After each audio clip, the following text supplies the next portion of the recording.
그래 정권을 찾아와야 되고 뭐 검찰 독재에 맞서야 되고 이런 얘기는 다 했지만 실제로 둘이 뭐 같이 할 수 있는 거는 별로 없을 거예요. 아마 그런 얘기도 좀 있었던 것 같은데 뭐 가짜 뉴스에 현혹돼서 분열되면 안 된다라는 거는 이 내부가 조금 문재인 대통령을 출당 요구도 지금 있는 거 아닙니까? 그러니까.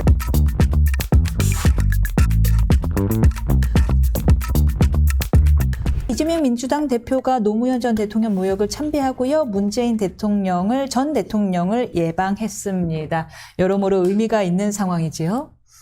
예, 이재명 대표는 재판 결과만 1심 선고가 지금 예고되어 있는 거고 선거법 위반 중에 이제 그 김문기 성남시장 시절 때는 잘 몰랐다 한 거는 이제 처음 나와서 그에 대한 대답도 얼마 전에 했더라고요. 결심 공판이 있었어요. 그것도 네. 본인이 낚시도 같이 골프도 한 거 사실 자체는 인정을 했는데 기억은 잘 안 난다. 뭐 이렇게 얘기를 했고.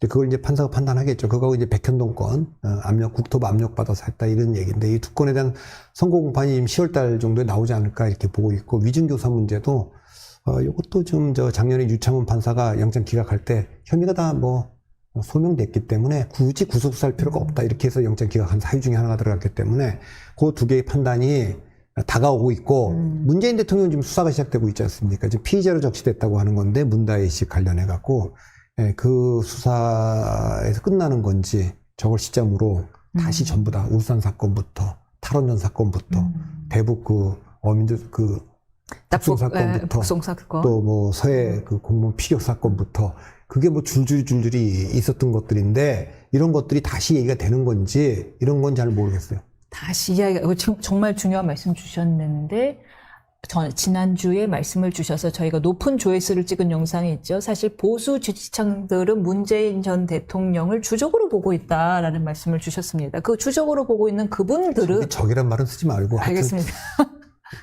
주적처럼 알겠습니다. 보고 있다라는 말씀을 주셨는데 그분들 입장에서는 지금 말씀 주신 그 줄줄이 사건들을 다 피의자로 적시하기를 마음으로 원할 거예요. 그러겠죠. 그렇죠. 우리 얼마나 적폐 수사하면서 그 칼날을 휘둘렀느냐, 피냄새를 풍겼느냐, 왜 안 하느냐라고 마음일 텐데 그러나 이 문대희 씨 사건도 4년 동안 묵혀놨다가 이제서 한 것으로서 얼추어 추정컨대 다른 사건들은 할 의지가 없으신 거 아닐까요? 제일 작은 거 하나 하는 거 아니에요? 그건 잘 모르겠습니다. 네. 그건 우리가 예단할 건 아니고 지금 법무부 장관 검찰총장 바뀌었으니까 네. 어떻게 될지 모르겠어요. 다만 제가 그때 적폐 수사할 당시에도 그런 얘기를 많이 했어요. 네. 지금 이명박 정부 박근혜 정부의 적폐를 수사한다 그러는데 당신들이 문재인 정부에서 안 할 것 같은 적폐가 있냐. 내가 보기엔 다 할 것 같다. 그리고 지금 굉장히 많은 사람을 구속시키고 있는데 이 중에 내가 보기엔 절반 이상 구속시킬 필요 없는 사건들이다. 그러니까 예를 들면 칼비라든가 블랙리스트 이런 것들이 많았는데 이런 거는 불법적인 거면 이건 그동안 간행적으로 해왔는지 모르겠지만 이건 하면 안 되는 거다. 법적으로 허용된 게 아니다. 그래서 검찰도 이거는 불구속 기소하고 판사도 집행유예형 정도로 고쳐라 그러고 이건 잘못된 거다. 아무리 당신들이 간행적으로 해왔던 거라고 하더라도 이건 하면 안 되는 거다 더 이상. 그 정도 하면 되지. 이걸 다 간행적으로 해왔던 걸 구속을 시켰던 거기 때문에 저는 그래서 그 기준으로 보면 그 기준에 맞춰 그 잣대는 적이 있잖아요 지금. 근데 갑자기 그 잣대에 맞춰 이게 도덕적 기준을 해놓고 이제 이렇게 늘려놨거든요. 낮춰놓은 다음에. 그거는 우리는 정권 탄압이다라고 할 경우에는 그렇게 얘기할 그 호소력이 있겠냐.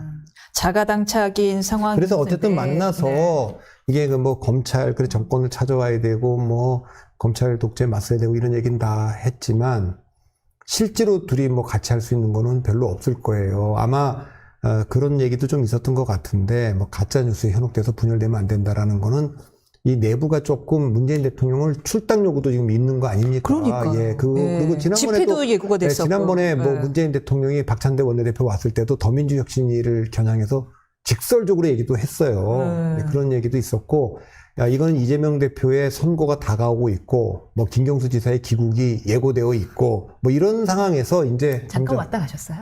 아, 그래, 네, 잠깐 왔다 가셨습니다. 살짝. 그런 거가 있어서, 아무래도 그 아내가 지금은 이제 같이 싸워야 되니까, 여당도 더 이상 그 대통령실과 한동훈 대표 당과의 그 균열을 보이면 안 된다. 의대 정원 문제도 그렇고 이쪽도 지금 전선제 수사와 예. 재판이 진행되는 동안 우리도 여기 분열되면 안 된다. 이 양쪽 다 비슷한 것 같아요. 그러고 보니 말씀 듣고 보니 피의자와 예비 피의자의 만남이네요. 뭐 저기 그 한동훈 대표는 뭐 저기 이재명 대표는 뭐 피고인. 피고인이죠. 피의자가 아니라 네. 그리고 이제 문재인 대표는 이제 피의자로 적시가 피의자. 됐다고 하니까 맞네요. 피고인과 예비 피고인의 만남인 건데 그래서 그런지 오늘 그 자리를 함께 했던 진성준 정책위원장이 이번에 유독 문 대통령께서 유독 반갑게 우리를 맞이해 주셨다라는 말씀을 해주시는 거예요. 그러니까 이거 정말 근거 없습니다. 제 뇌피셜입니다. 그 얘기를 듣고 있으니 혹시 유독 반기셨다라는 말씀에 코로나로 좀 몸도 많이 아프셨는데 상하셨는데 어디 어떠셨습니까? 라고도 여쭤보시고요. 그 얘기를 들으니 뭔가 이재명 대표 측을 이 윤 대통령 사이에서 뭔가 좀 부탁할 게 있나 하는 생각까지 들더라고요.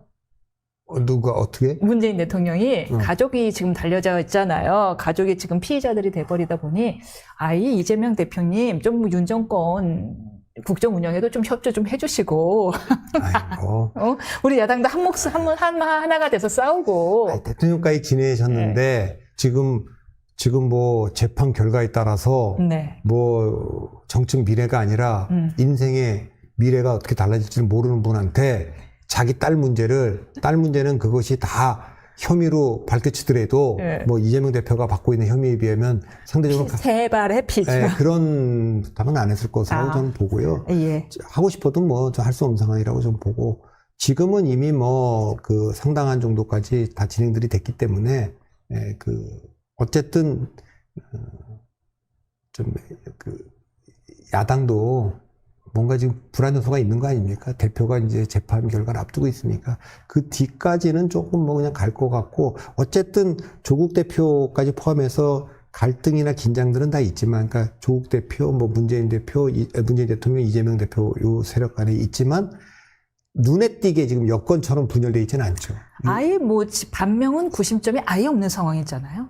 뭐 대통령이 뭐 그래도 구심이죠. 그 역할을 지금 안 하시지만 언제 되면 갑자기 이제 뭐 대선자들이 그 재판 결과에 따라 다른데 뭐 김동연 지사라든가 김부겸 총리라든가 뭐 김경수 지사라든가 또 다른 분이든 이런 분들이 움직일 수도 있는 거죠.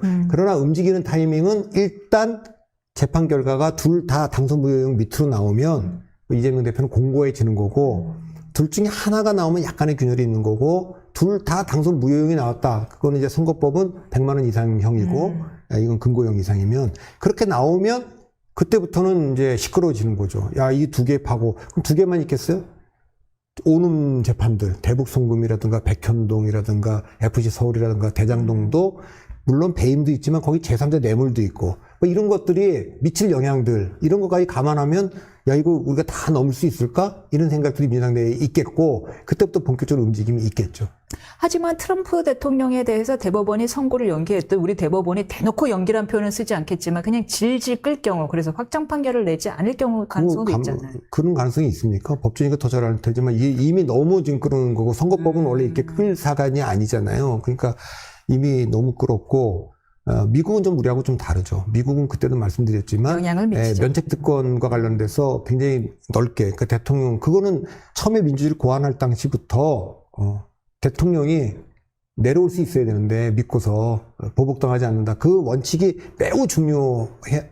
그래서 현직일 때 대통령이 무리하지 않게 한다. 이런 원칙이 있어서 그렇게 한 거고 우리는 좀 경우가 좀 다르기 때문에 우리는 뭐 대통령이 이미 너무 많은 대통령이 감옥에 갔다 왔잖아요. 마지막 질문으로 저희 골프 안 치시잖아요, 대표님은요. 예. 혹시 낚시는 하세요? 낚시 안 해요. 낚시도 안 하세요? 제가 할 줄 아는 게 아무것도 없어요. 갑자기. 바둑하시잖아요. 그럼 뭐. 바둑은 굉장히 잘 치시는 걸로 알아주는 건데. 잘 못 둡니다만 바둑은 좋아하죠. 잘 두지 알겠습니다. 못해요. 바둑 같이 둔 분들 얼굴 기억 못 하시나요? 그 골프 낚시. 근데 저는 근데 그게 이제 그 예. 성남시장 시절에는 이제 김문기라는 분 내가 몰랐다. 그러다가 이제 증인, 증거 뭐 이렇게 막 나오니까 증언도 나오고 막 그러니까 사람을 안다는 것에 의미가 뭐냐 이렇게 이제 바꾼 거예요. 그러니까 골프 낚시도 이번에 보니까 증거 자료를 치긴 쳤더라. 다 옆에 사진도 있고 다 있으니까 근데 기억에 나지 않는다. 잘. 누군지 모른다. 그런데 그렇게 했는데 이 문제에 대해서 그 재판부가 어떻게 판단할지 이 문제가 하나 있고 제가 계속 저는 뭐 법조인은 아닙니다만 민주당과 관련된 우려하면서 일관되게 얘기한 게 있어요. 이 사법 리스크를 정치적으로 돌파하려고 하지 마라. 그건 80년대 방식이고 그땐 그렇게 해도 민심을 얻을 수 있는데 지금 그러지 않는데 정치로 돌파한다는 의미는 재판부나 이런 수사 이런 거를 다 우리가 인정하지 않는 거기 때문에 반성할 수가 없는 거고 반성하지 않으면 판사가 재량껏 봐줄 수가 없는 거다. 그 지금 정경심 교수를 필두로 해서 쭉 나오는 판결이 예상보다 세게들 나오는데 전 정경심 교수님이 4년 나올 줄 몰랐어요. 근데 거기도 보면 반성하지 않는다 이렇게 돼 있는 거예요. 그래서 이제 그런 점들이 어떤 영향을 미칠까. 선거법이든 뭐든 그걸 뭐 인정하고 반성하는 하에서 재량적으로 봐줄 텐데 그런 점에 대한 우려는 좀 어렵겠습니다. 있습니다. 예. 정치냐 구형이냐 정치냐 선거냐 예, 그거 다 어렵습니다. 알겠습니다.